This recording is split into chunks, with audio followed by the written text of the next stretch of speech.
ಈಗ ತಿರುಪತಿನಲ್ಲಿ ಏನಾದ್ರೂ ನಮ್ಮ ಮುಸ್ಲಿಂ ಸಮುದಾಯದ ಸಹೋದರನ ಯಾರು ಒಂದ್ 4 ಜನ ಹಾಕೊಂತೀರಾ ಕಮಿಟಿಗೆ ನಾನು ಕೇಳುವಂತದ್ದು.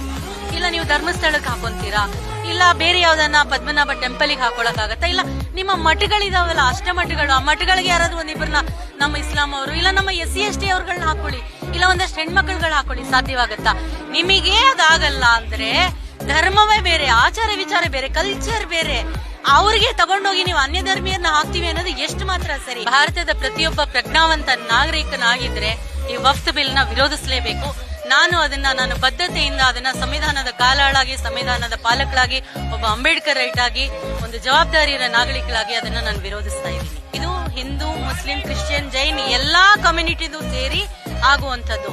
ಇದು ಬರೀ ವಫ್ತ್ ಬೋರ್ಡ್ಗೆ ಅಂತ ಇವತ್ತು ಹೇಳ್ತಾರೆ, ನಾಳೆ ದಿನ ಹಿಂದೂ ಬೋರ್ಡ್ಗೂ ತರ್ತಾರೆ, ನಾಳಿದ್ದು ಕ್ರಿಶ್ಚಿಯನ್ ಬೋರ್ಡ್ಗೂ ತರ್ತಾರೆ, ಎಲ್ಲದಕ್ಕೂ ಇದನ್ನ ಅನ್ವಯ ಮಾಡ್ತಾರೆ. ಹಾಗಾಗಿ ಬೇಸಿಕ್ ಇವಾಗ ವಿರೋಧಿಸಲಿಲ್ಲ ಅಂದ್ರೆ ಮುಂದಿನ ದಿನಗಳಲ್ಲಿ ಇದಕ್ಕೆ ಉಳಿಗಾಲವೇ ಇಲ್ಲ.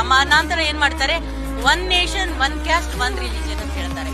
ಸೊ ಅದಲ್ಲ, ನಮ್ಮ ಭಾರತ ವಿವಿಧತೆಯಲ್ಲಿ ಏಕತೆಯನ್ನ ಕಾಣುವಂತದ್ದು. ಸೊ ಹಾಗಾಗಿ ಸರ್ವಧರ್ಮ ಸಮನ್ವಯಕ್ಕೆ ಇಲ್ಲಿ ಜಾಗ ಇರುವಂತದ್ದು. ಇಲ್ಲಿ ನೀವು ಒನ್ ನೇಷನ್ 1 ರಿಲಿಜನ್ ಯಾವುದೇ ಕಾರಣಕ್ಕೂ ನಡೆಯಲ್ಲ. ಕಾಲಗಳಿಂದ ಸ್ವತಂತ್ರ ಹೋರಾಟದ ಮುಂಚಿನಿಂದ ನಾವೆಲ್ಲ ಒಟ್ಟೊಟ್ಟಿಗೆ ಇದ್ದಂತವ್ರು. ಇವತ್ತು ನಮ್ಮನ್ನ ಒಡೆದಾಡೋ ಕೆಲಸ ಈ ಸರ್ಕಾರಗಳು ಕುರ್ಚಿ ಆಸೆಗೋಸ್ಕರ ಮಾಡ್ತಾ ಇದ್ದಾರೆ. ಅದನ್ನ ನಾವು ಯಾವತ್ತೂ ವಿರೋಧಿಸ್ತೀವಿ.